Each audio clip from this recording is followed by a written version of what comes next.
Good day, everyone. So ngayon, we're going to discuss a certain topic na relevant siya lalo na sa mga kabataan ngayon. Now, before anything else, I want you to have this kind of picture na nagpapakita ng paddle and flag of the Philippines and the blood into the scale. Now, bakit ko ito pinakita? To be particular, this is related doon sa topic natin ngayong araw. So, the topic for this morning is about the Republic Act 8049 or Anti-Hazing Law. We are very familiar sa hazing pero hindi natin alam kung ano ba yung ipinagbabawal at mga pwede doon sa loob ng batas na may kinalaman sa hazing law. So therefore, let's go into this discussion para mas malinawan tayo ano ba ang purpose ng batas na ito. Now,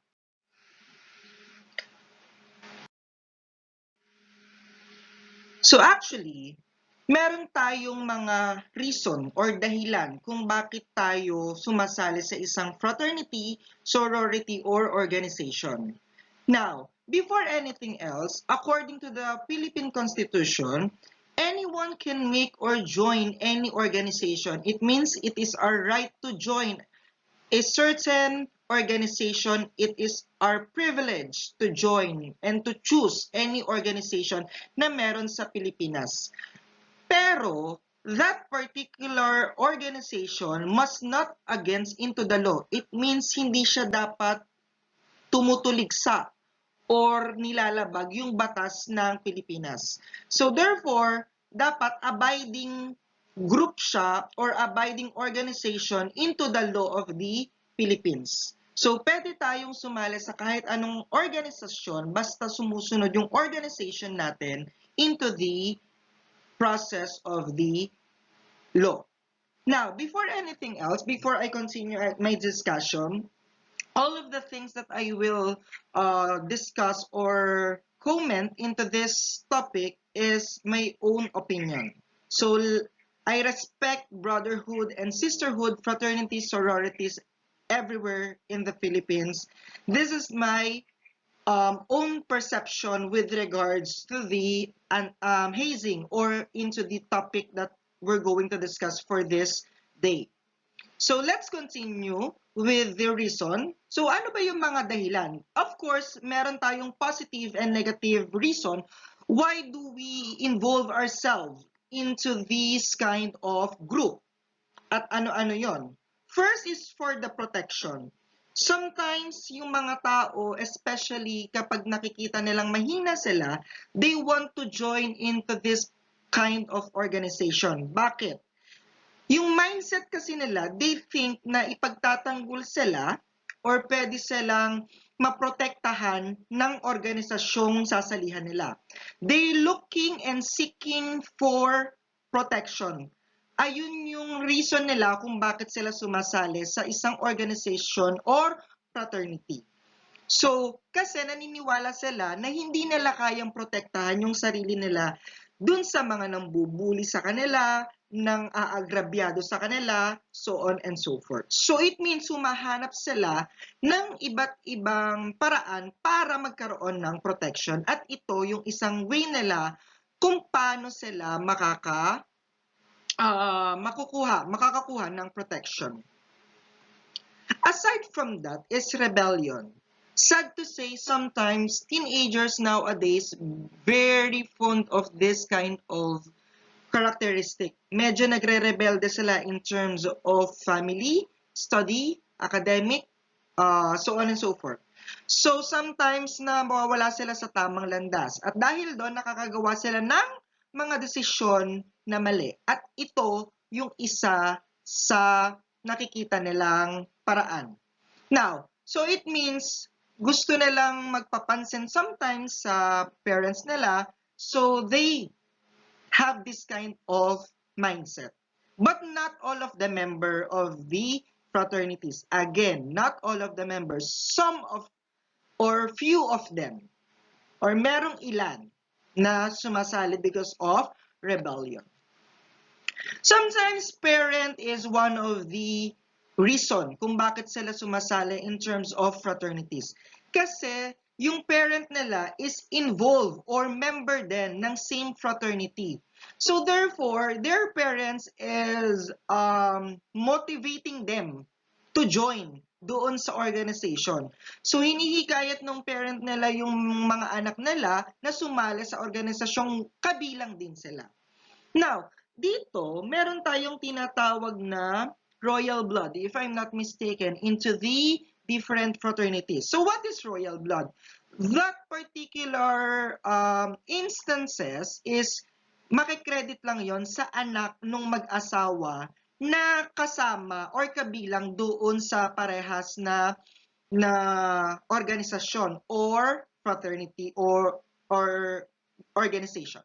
So, ayun. So, definitely, hindi na dadaan sa initiation yung bata na anak nung parehas na mag-asawa.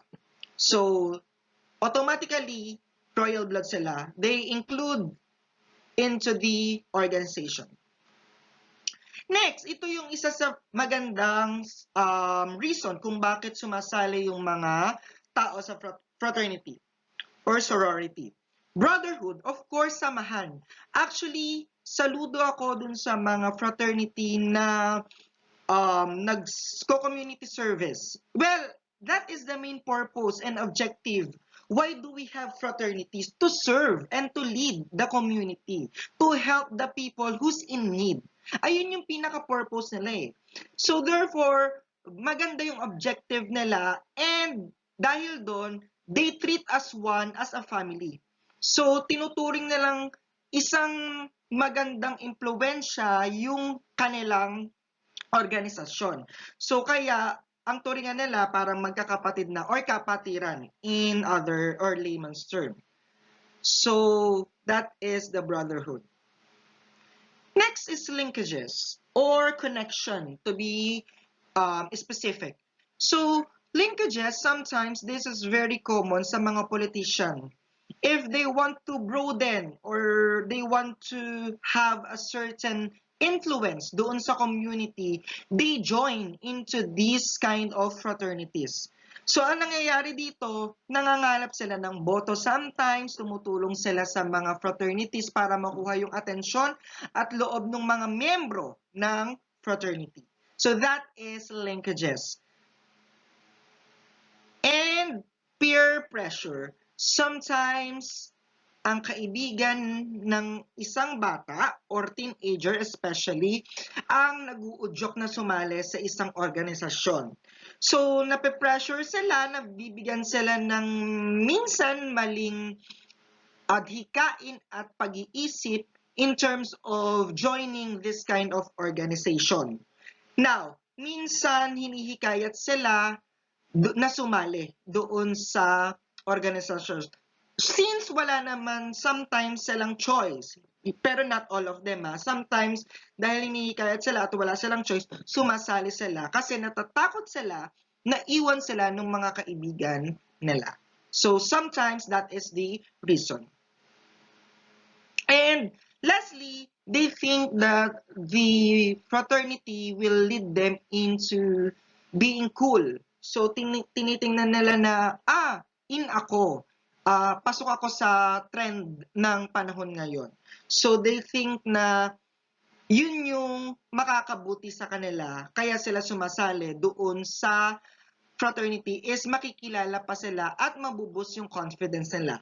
So those are the possible reason. Of course, meron pang ibang reason kung bakit sumasali ang isang individual sa fraternities.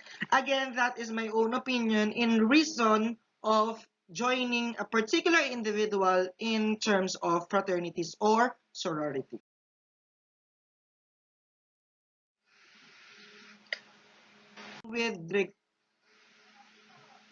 So this one,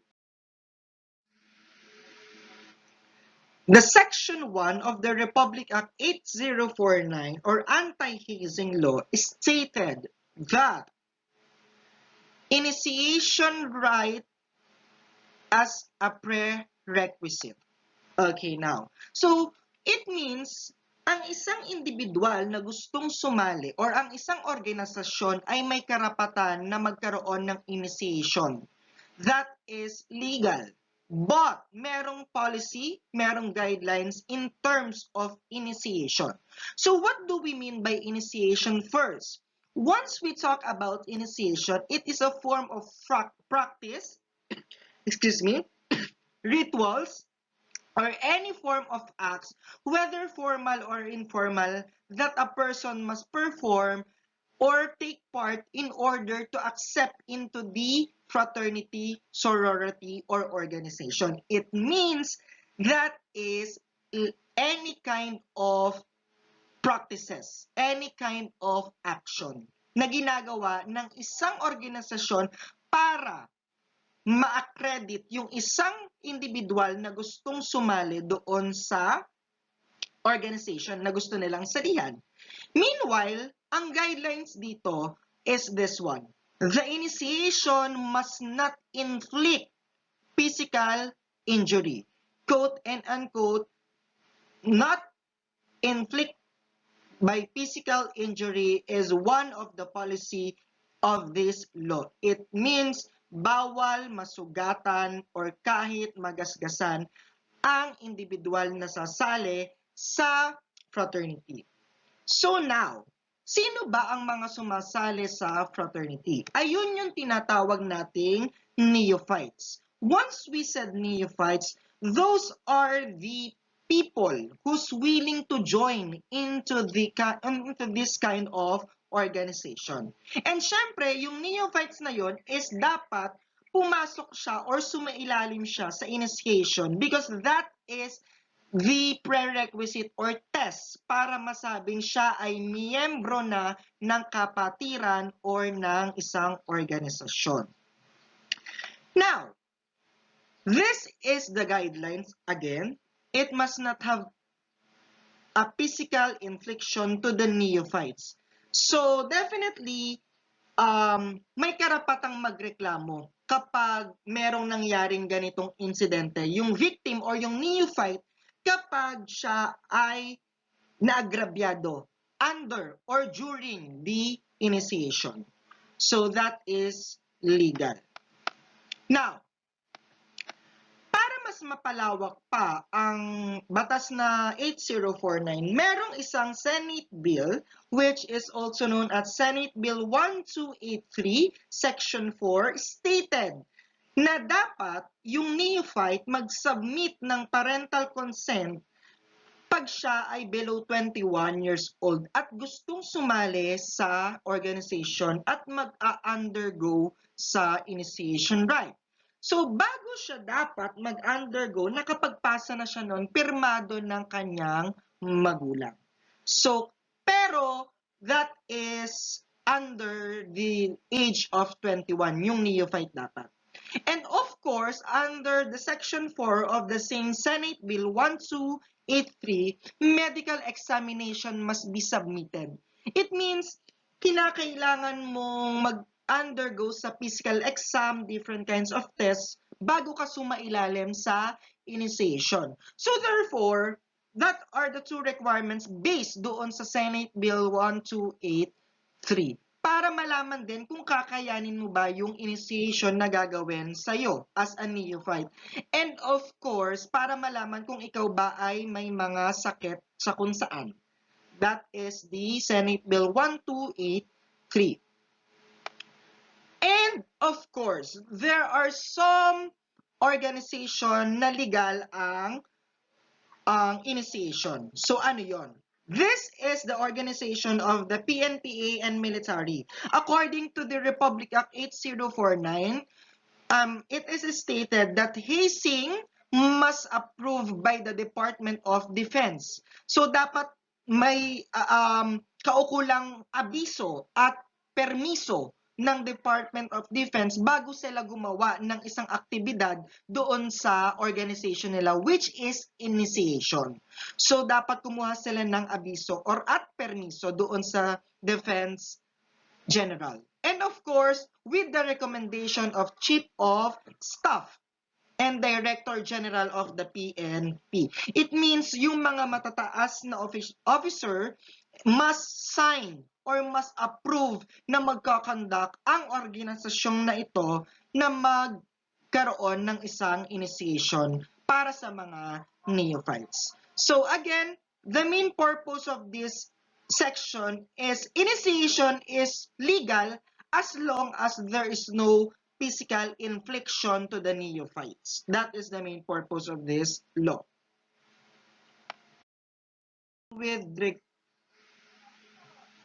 So this one,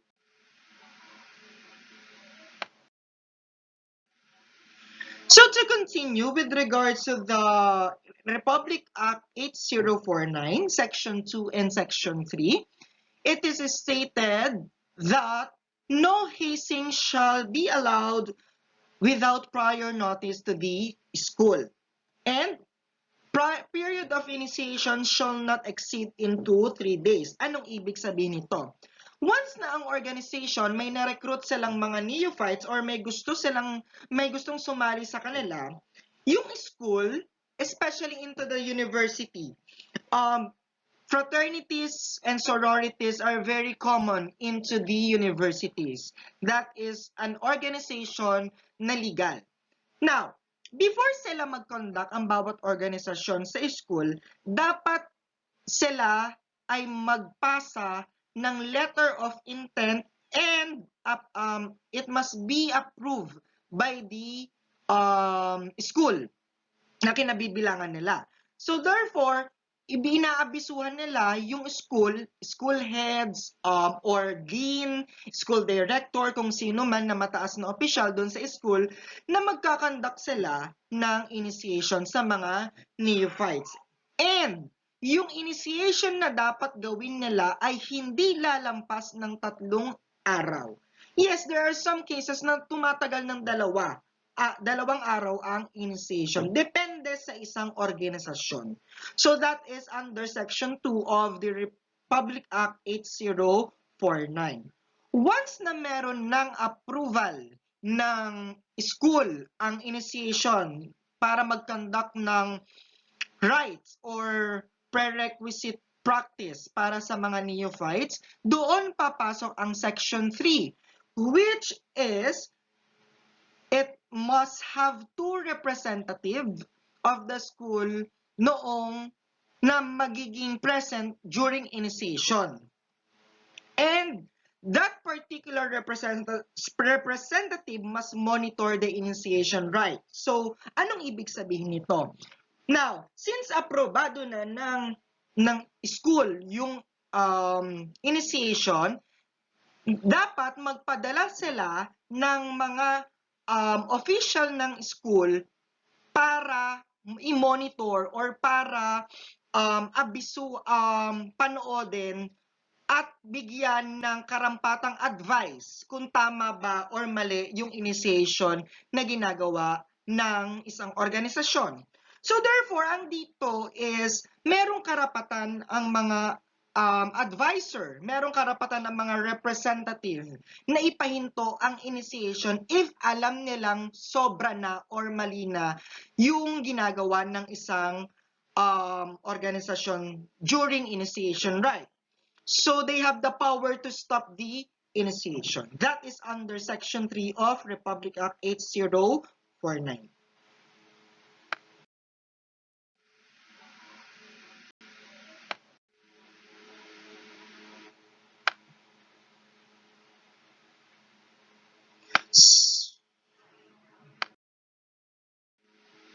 So to continue, what if may namatay during initiation? What will happen to the member? What will happen to the advisor? What will happen to the people involved into that particular or specific initiation? Depende kung anong nangyari or kung anong damage yung na-inflict doon sa victim. If the victim suffer from death or the neophyte suffer from rape and sodomy, that is rape or paggagahasa, pwedeng makasuhan ng reclusion perpetua yung mga member na kabilang doon sa initiation. Now, sometimes merong nangyayaring ganito, especially sa mga university. Sumosobra sila sa pagpapadel ng neophytes. And yung rape naman is common sila sa mga babae. Sometimes, hindi lahat ng organisasyon ganito ha, pero merong ilang organisasyon na meron silang policy na sarap or hirap. The girl will choose. Pag sinabing sarap, different male or individual is, gagamitin sila to have a certain self-pleasure, so on and so forth. So, nire-rape or ginagamit yung katawan ng babae para makapasok doon sa organisasyon. At yun ay labag sa batas. Pwede silang makasuhan ng 20 to 40 years. That is reclusion perpetua. Now, what if hindi namatay yung neophyte? What if yung neophyte buhay pero nabulag? So, of course, mas mababa yung sentence or yung penalty if that particular neophyte suffer from blindness, pwedeng makasuhan ng reclusion temporal yung mga members na kabilang doon sa initiation. Ano yung reclusion temporal? Ayun ay pwede silang makulong ng 17 years to 20 years. So, therefore, mas mababa yung penalty ng blindness kesa sa death, rape, and sodomy. So that is the victim who suffer from blindness. Now, if the victim that lost speech, hearing, arm, and legs, the organization is liable for that. Pero syempre, mas mababa pa rin yun. That must have the reclusion temporal in its medium form. So once we said reclusion temporal in medium form, pwede silang makasuhan or makulong ng 14 years to 17 years and 4 months. That is the reclusion temporal in its medium form. Kapag nabingi or dahil sa pagsampal or hindi na makapagsalita, pwede silang kasuhan doon sa Republic Act 8049. And last but not the least, if the neophyte suffer from incapacitate to perform activity within 10 days or more, it means nawalan siya ng silbi within 10 days or higit pa. So, ang nangyari dito, hindi niya magawa yung mga ginagawa niya sa pang-araw-araw na aktibidad. So, siya ay bed rest, so on and so forth, within 10 into the, kung ano sabihin ng doctors, pwedeng makasuhan ng prison mayor in its medium form yung mga members na kabilang doon sa initiation right. Siyempre, hindi kakasuhan yung victim. So, sino ba ang pwedeng magreklamo in terms of Republic Act 8049? Actually, if the victim, meron kasing mga victim na natatakot silang magreklamo dahil pwede silang balikan ng organisasyong sinalihan nila, natatakot sila kaya hindi sila nape-penalize yung mga organization. So what if ganun yung sitwasyon? Sino ang pwedeng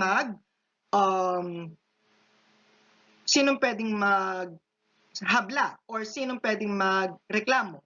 Pwede magreklamo as long as meron kang evidence kahit hindi ka kabilang doon sa organization na yon. And of course, the PNP, they have the rights and authority to have a certain filing of case as long as they have the proper evidence na nangyari talaga at mapapatunayan na proven beyond unreasonable doubt yung ginawa ng member na yon. So that is yung mga pwedeng magreklamo.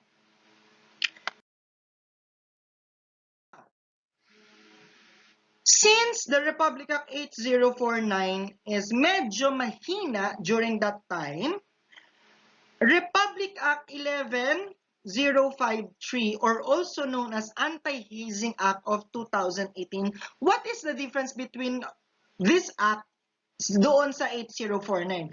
Actually, this is the amendment of 8049. So it means mas pinatibay nila yung batas para sa anti-hazing law. Mas ginawa nilang concrete and nilagyan nila ng pangil yung batas natin para sa anti-hazing law. So dito, paddling or paghampas ng kahit anong bagay is prohibited. Whipping or paglalatigo, pwersahang pagpapainom ng anumang likido or droga is prohibited into the initiation rite. Bawal na bawal yan. At kapag napatunayan or proven without unreasonable doubt, yung members and yung organization, they will be penalized according to the effect into the victim, and worse, pwede silang magbayad ng 3 million pesos for death or namatay yung member na nag-undergo sa initiation rite.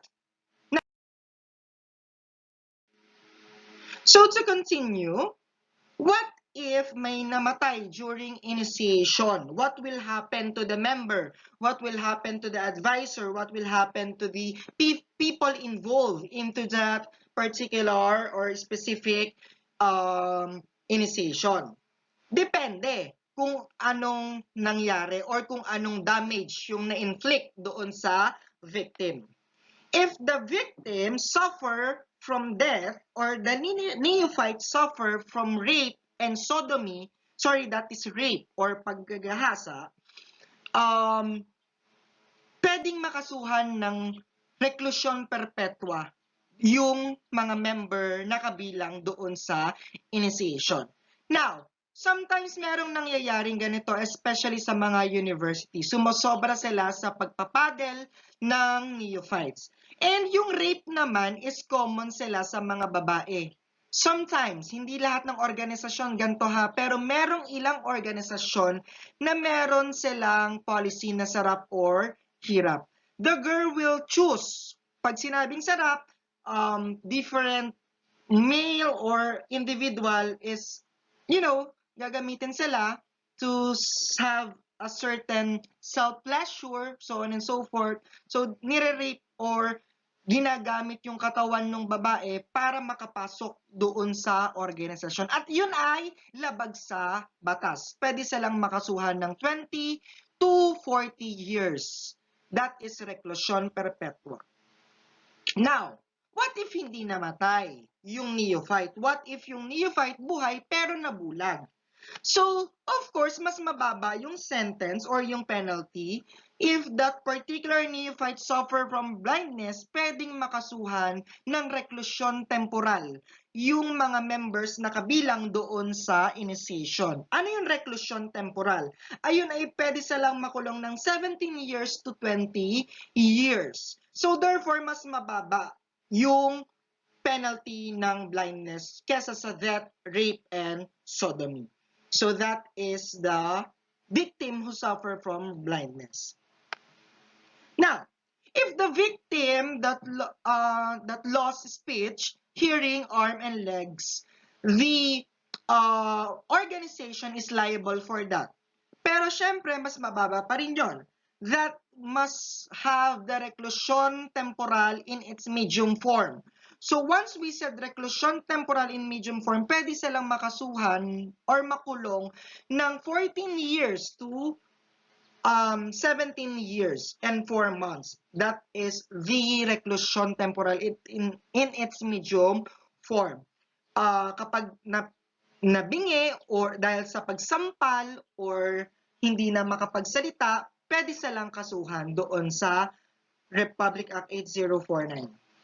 And last but not the least, if the neophyte suffer from incapacitate to perform activity within 10 days or more, it means nawalan siya ng silbi within 10 days or higit pa. So, ang nangyari dito, hindi niya magawa yung mga ginagawa niya sa pang-araw-araw na aktibidad.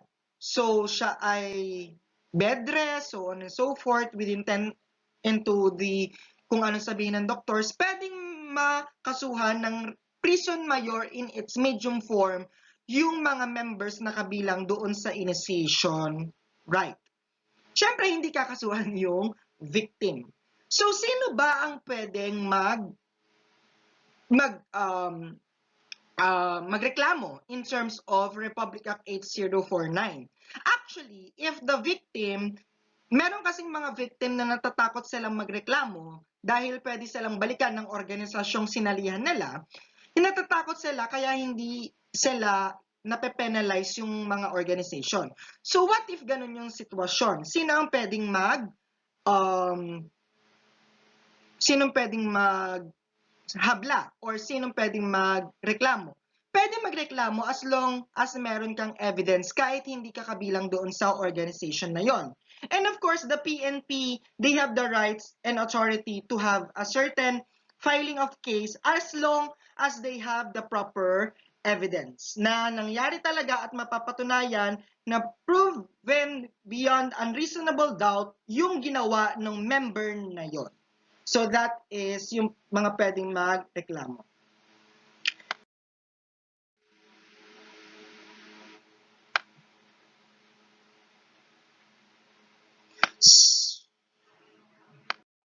To continue, who are the liable for this action? Napatunayan ng may namatay or may na biktima under initiation. Of course, ang mananagot dyan ay ang member and grandmaster. Now, sometimes, dun muna tayo sa grandmaster. During the initiation, sometimes, wala yung grandmaster doon sa initiation sometimes. Now, ligtas ba siya doon sa liability as a grandmaster? Actually, depende yan. Kung siya ay alam niya at kasama siya sa pagpaplano ng initiation, kahit wala siya doon sa pinangyarihan, he is liable for that. Pero, kung hindi niya alam at wala talaga sa kanya nag-inform, pero nag-conduct ng initiation right, yung members niya, medyo may lusot siya doon. So that is the law under that two principle. And of course, the advisor, yung galing sa school na representative. Sometimes pwede din silang managot. If hindi nila pinahinto yung initiation, but then again, alam nila na mali na yung ginagawa ng kanilang organisasyon, pwedeng makasuhan dahil walang ginawa yung advisor para mahinto yung initiation right na yon. So, pwede silang managot doon sa liability because they have the authority to stop the initiation once na nag-suffer na yung neophyte into different physical injury. To continue, so to end this slide and to end this discussion, I want to have this kind of quotation that was stated by Theodore Roosevelt. The spirit of brotherhood recognizes of necessity both the needs of self-help and also the needs of helping each other. It is the only way which every ultimate does great God, that is of helping them to help themselves. So therefore, the main purpose of the fraternity is to serve and to have a unique brotherhood and to help the community and also the member. Helping each other is one of their most effective objective dito sa brotherhood.